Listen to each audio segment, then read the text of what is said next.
Hello ji, welcome to seeds of physics. आगे बढ़ते हैं, करते हैं कुछ questions which are based on the motion equations which exist for a uniformly accelerated motion, right? So this is your first question which is written on the board. Let's just read it and do it. See, the first question says that a ball is initially moving with a velocity of 0.5 meter per second. Its velocity decreases at the rate of 0.05 meter per second square. How much time will it take to stop? And the second part is asking how much distance will it travel before it stops. तो अभी आपके पास बहुत simple question है ये, because this is the first question that we are doing, so I have chosen a very simple question. इसमें आपको सिर्फ ये बताया गया है कि आपके पास एक ऑब्जेक्ट है जो एक certain non zero initial velocity से मूव कर रहा है. उसके बाद the motion is undergoing a kind of retardation because its velocity is decreasing at a certain rate. ये यूनिफॉर्मली एक्सेलरेटेड या डी एक्सेलरेटेड मोशन कह सकते हैं आप. ये है क्योंकि इसका रेट है, the rate at which the velocity is changing, वो रेट आपका कांस्टेंट है. आप देख सकते हैं इट इज 0.05 मीटर पर सेकेंड स्क्वायर. अब knowing this information you have to find how much time is it going to take to stop. आपके पास ऑब्जेक्ट की वेलोसिटी कम होती जा रही है. अगर हम टाइम ना डिफाइन करें तो और हम मतलब उसको कम होने दें हमेशा, तो finally it will come to rest. ऐसा तो होगा ही. So it is decreasing at this rate and if we allow it to decrease and then finally the velocity of the object will turn to zero because they are mentioning this thing that it is finally coming to stop, it is finally coming to rest. तो rest पे आने पे उसको कितना समय लग रहा है वो आपको इवेल्युएट करना है. तो आपके पास माइंड में वो तीनों मोशन इक्वेशंस आपको क्लियर होनी चाहिए. फिर as per your utility, as per your requirement, आप उसमें से कोई भी इक्वेशन यूज कर सकते हैं और आप इवेल्युएट कर सकते हैं अपनी नीडेड फिजिकल क्वांटिटी को. देखिए हमारे पास u है, that is the initial velocity. Acceleration है जिसको कि मैंने नेगेटिव साइन से ले लिया है because by reading the statement we have come to know this thing that whatever acceleration is there in the system it is slowing down the motion of the object. तो वो deceleration है. Deceleration है मतलब जो भी numerical value है उसके साथ एक नेगेटिव साइन तो जाएगा ही. अच्छा जी, वेलोसिटी आपकी जो फाइनल वाली है वो जीरो है और टाइम हमने इसको निकालना है. तो इसके लिए हम बहुत इजीली ये वाला मोशन इक्वेशन यूज कर सकते हैं. v is equal to u plus at. इसको आप रीअरेंज कर लीजिए, टाइम का फॉर्मूला निकल जाएगा और आपने जो भी ये वैल्यूज आती हैं you just have to simply substitute the values and you will get time as 10 seconds. ठीक है, तो ये हमारा फर्स्ट पार्ट है. सेकेंड पार्ट में वो हमसे पूछ रहा है डिस्टेंस निकालना है. We have to find the distance और डिस्प्लेसमेंट बिफोर इट स्टॉप्स. अब क्योंकि ये भी आपका जो ऑब्जेक्ट है ये एक फिक्स डायरेक्शन में ट्रेवल कर रहा है तो डिस्टेंस डिस्प्लेसमेंट एक ही बात है यहाँ पर. तो हमारे पास जो डिस्प्लेसमेंट का फॉर्मूला है हम डायरेक्टली वो फॉर्मूला लगाएंगे and from there we can find the value of the distance. Now let's suppose we are using this formula. आप तीनों इक्वेशंस में से कोई भी वो फॉर्मूला यूज कर सकते हैं जिसमें डिस्प्लेसमेंट का जिक्र किया गया है. So there are two formulas for displacement. One is this one, v square minus 2 square is equal to 2s. एक आपके पास डायरेक्ट डिस्प्लेसमेंट का फॉर्मूला भी है which is equal to s equal to ut plus half at square. आप वो भी use कर सकते हैं, कोई भी यूज कर सकते हैं. तो मैंने फिलहाल ये वाला यूज किया है एंड ये फॉर्मूला को भी बस आपको रीअरेंज करना है. यहाँ से डिस्प्लेसमेंट का फॉर्मूला फ्रेम कर लेंगे which is going to be v square minus u square divided by 2a. Simply substitute करेंगे इसमें सारी वैल्यूज जो भी आपकी निकली हैं अभी तक. जैसे कि u तो आपको गिवन ही था, acceleration is also given to you. तो मतलब यहाँ भी हमने टाइम, क्योंकि अभी तक आपने टाइम निकाला था स्टेप ए में, वो हमने इस फॉर्मूला में यूज ही नहीं करना. तो ये आपकी गिवन वैल्यू से ही निकल जाएगा जो भी क्वेश्चन में दी हुई है. यहाँ से आपका जो डिस्प्लेसमेंट की वैल्यू आएगी सारी कैलकुलेशन करने के बाद that will be 2.5 metres. That is 2.5 metres. तो ये हमारे दोनों पैरामीटर्स निकल गए जो भी हमें निकालने को कहे गए थे. आप करते हैं नेक्स्ट क्वेश्चन. चलिए, this is your next question. Let's read it. It is saying that a car travels with a uniform velocity of 25 meter per second for 5 seconds. Then the brakes are applied and the car is uniformly retarded and comes to rest in further 10 seconds. देखिए इससे एक चीज समझ में आती है कि जो भी आपका ऑब्जेक्ट है जो कि यहाँ कार है, उसका जो मोशन है वो दो तरह के मोशंस में डिवाइड हो गया. शुरू के 5 सेकंड के लिए तो वो यूनिफॉर्म वेलोसिटी से ट्रैवल कर रहा है. When the object is traveling with a uniform velocity, इसका मतलब उस वक्त सिस्टम का एक्सेलरेशन या डी एक्सेलरेशन कुछ भी नहीं है सिस्टम में. It is not an accelerated motion at that time. उस वक्त वो एक ही गति से ट्रेवल कर रहा है, दैट इज 25 मीटर पर सेकेंड। तो कुछ डिस्टेंस वो ट्रेवल कर रहा है यूनिफॉर्म वेलोसिटी के साथ ट्रेवल करते हुए, and the time for which it is travelling with the uniform velocity is given as 5 seconds. उसके बाद ब्रेक्स का एप्लीकेशन होता है। ब्रेक्स का अगर एप्लीकेशन हुआ है तो ऑब्वियसली उसके बाद आपका जो मोशन है कार का वो स्लो डाउन हो जाएगा, car will go on getting slow down. उस वक्त it is going to come to rest, taking 10 seconds to come to rest. That means after application of the brakes उसको 10 second लगे रुकने के लिए। ये इंफॉर्मेशन आपका दिया हुआ है। Knowing this information, you have to find the distance that the car travels before the brakes are applied.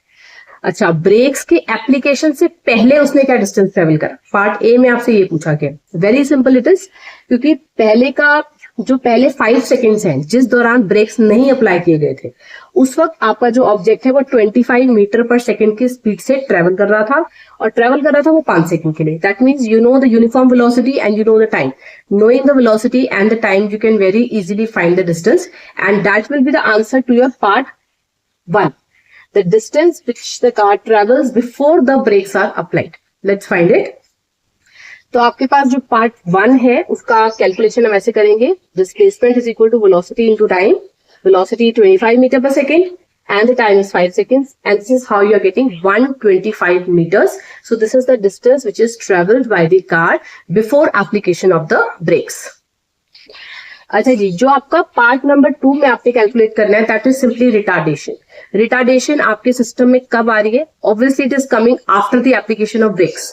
जब भी कोई फोर्स आएगा सिस्टम में जो सिस्टम की एग्जिस्टिंग स्टेट को चेंज करेगा, तभी आपका सिस्टम रिटार्ड कर सकता है। तो आपका रिटार्डेशन जो है ये कब आ रहा है? This is after the completion of first 5 seconds, क्योंकि after first 5 seconds we have applied the brakes. तो जब ब्रेक अप्लाई करा तब आपका मोशन रिटार्ड करेगा। हमने निकालनी है रिटार्डेशन की वैल्यू, और रिटार्डेशन की जो वैल्यू निकलेगी वो आपकी निकलेगी final velocity minus initial velocity divided by the time which has been elapsed for the velocity to acquire a certain final velocity. तो इसमें जो आप इनिशियल वेलोसिटी की वैल्यू लेंगे वो वही लेंगे जो आपके पास मोशन की यूनिफॉर्म वेलोसिटी है शुरू के 5 सेकेंड्स। देखिए, जब आपका ऑब्जेक्ट शुरू के 5 सेकेंड्स में एक यूनिफॉर्म वेलोसिटी के साथ ट्रैवल कर रहा है, उसके बाद 5 सेकेंड से खत्म होते ही उसके मोशन का सेकेंड पार्ट शुरू हो जाता है जिसमें कि आपका ऑब्जेक्ट रिटार्ड करता है। तो इसमें जो इनिशियल वेलोसिटी रहेगी वो क्या रहेगी? जो फर्स्ट पार्ट की मोशन की यूनिफॉर्म वेलोसिटी थी, दैट मीन्स 25 मीटर पर second was the uniform velocity that existed in the system for the first 5 seconds. This only velocity is going to serve as the initial velocity when we are entering into the second part of the motion, which is retarded motion. तो आपके पास u का जो value रहेगा वो यहाँ पर 25 metre पर second रहेगा, and it is mentioned that the car is coming to rest in further 10 seconds. That means your final velocity value is going to be 0 and the time is going to be 10 seconds. तो बस आपको ये information को use करना है और यहां से आपके पास बहुत इजीली आपका एक्सेलरेशन का वैल्यू आ जाएगा। देखिए, आपने क्या करा है, सिर्फ ये वैल्यूज जो हमने अभी डिस्कस किए ये आपने सिर्फ इस फॉर्मूला में पुट करनी है। फाइनल की जगह 0, इनिशियल की जगह 25, टाइम आपका 10 है। तो यहां से आपकी डी एक्सेलरेशन माने नेगेटिव एक्सेलरेशन का जो वैल्यू आएगा that will be minus 2.5 meter per second square. But since we are asked to find retardation is normally the magnitude part of your deceleration, the magnitude part of your negative acceleration. That means here we are just asking the magnitude of that negative acceleration. So retardation value will be taken as 2.5 meter per second square. Okay जी, उसके बाद हमने last part में find करना है the distance which is traveled by the car after applying brakes. After application of brakes उसने कितना distance travel करा? उसने डिस्टेंस 2 पार्ट्स में ट्रेवल किया था। पहले उसने यूनिफॉर्म वेलोसिटी के साथ ट्रेवल करते हुए कुछ डिस्टेंस ट्रेवल किया था जो कि हम पार्ट ए में निकाल चुके हैं। अब ब्रेक्स के एप्लीकेशन के बाद उन 10 सेकेंड्स में उसने क्या डिस्टेंस ट्रेवल किया वो हमें निकालने को कहा गया है, and that is what we have to find here. तो इसके लिए आप कोई भी डिस्प्लेसमेंट का, जैसे आपके पास उन 3 इक्वेशंस में से कोई भी जो डिस्टेंस का फॉर्मूला है, whichever you want to, वो आप यूज कर सकते हैं। जैसे मैंने ये वाला यूज किया इस बार, ut plus half at square. यहाँ पे u की वैल्यू दी हुई है, t की पता है, a की पता है। Just put all the values there and you will get the answer. So the answer that you are getting here is 125 meters. Okay जी, let's read the next question now. The next question says that a train starts from rest and accelerates uniformly at a rate of 2 meter per second square for 10 seconds. The brakes are then applied and the train is uniformly retarded and comes to rest in 50 seconds. तो इसका मतलब यहाँ पर भी जो आपका object है, जो कि ट्रेन है, उसका मोशन दो पार्ट्स में डिवाइड किया गया है. एक पार्ट में the object is undergoing uniform acceleration, दूसरे पार्ट में वही object is undergoing uniform retardation, right. तो पहले पार्ट में जो कि शुरू के 10 सेकेंड्स के लिए है, उस 10 सेकेंड्स में आपका जो ट्रेन है वो एक्सेलरेट कर रहा है with an acceleration of 2 metre पर सेकेंड स्क्वायर. और उसके बाद के after completion of those 10 seconds, बाद के 50 सेकेंड्स में वो रिटार्ड कर रहा है. एंड जो आपके पास रिटार्डेशन है, रिटार्डेशन का आपको वैल्यू नहीं दिया गया है, वो आपको इनफैक्ट किसी पार्ट में फाइंड करना है. तो it's not mention that what is the value of retardation, but you have to understand that the object is undergoing retardation, right.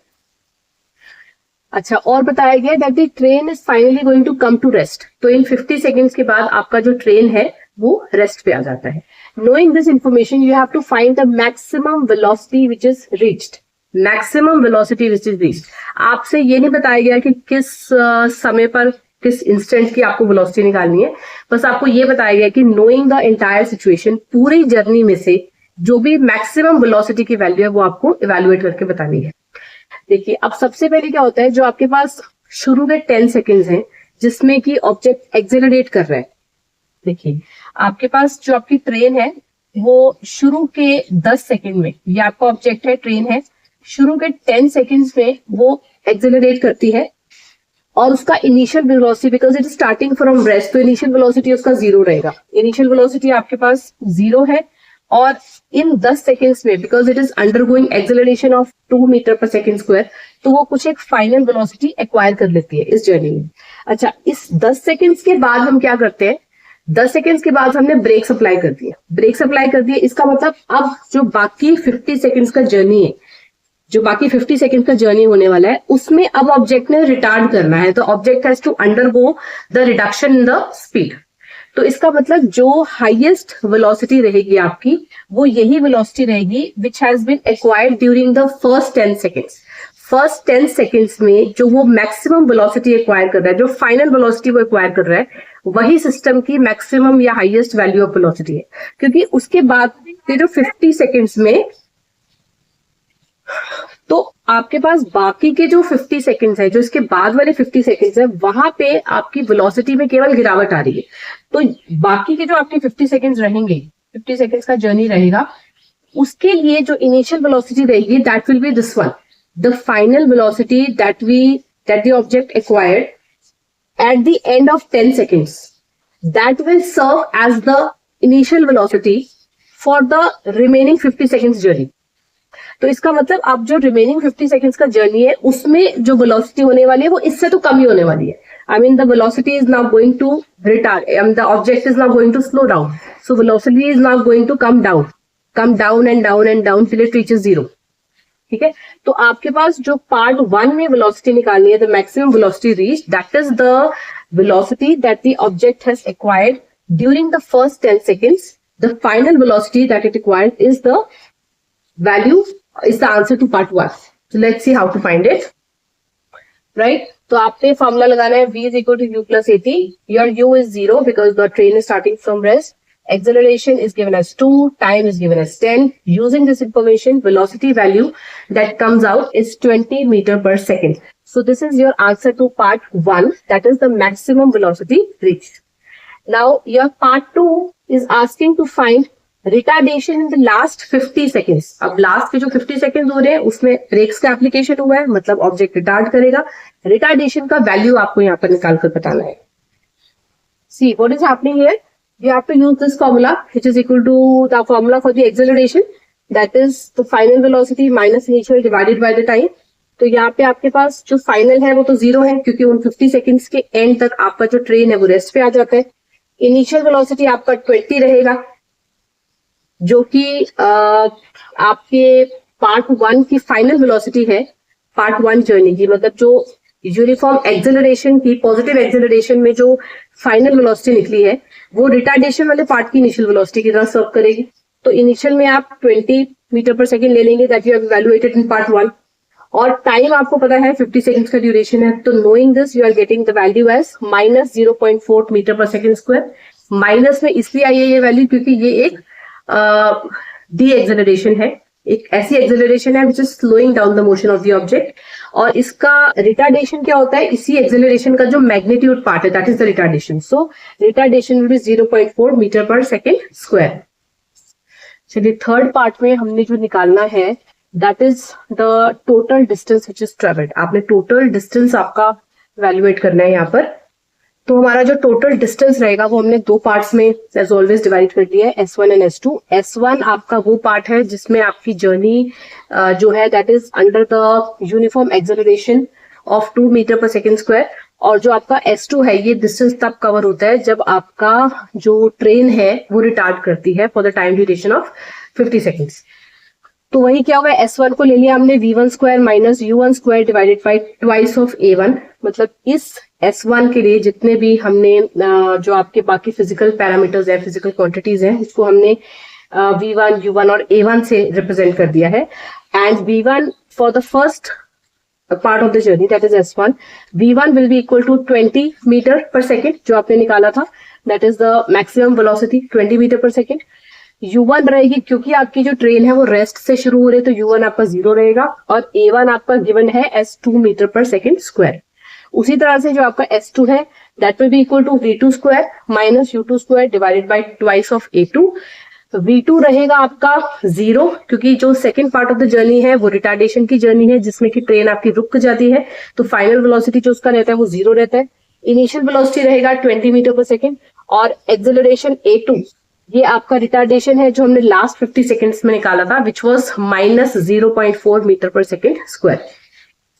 ये सारी वैल्यूज को आप यहाँ पे सब्स्टिट्यूट कर दीजिए, and finally the distance value, the total distance value that you will get will be equal to 600 meters। ये आपकी 600 meters का जर्नी है, लेंथ है।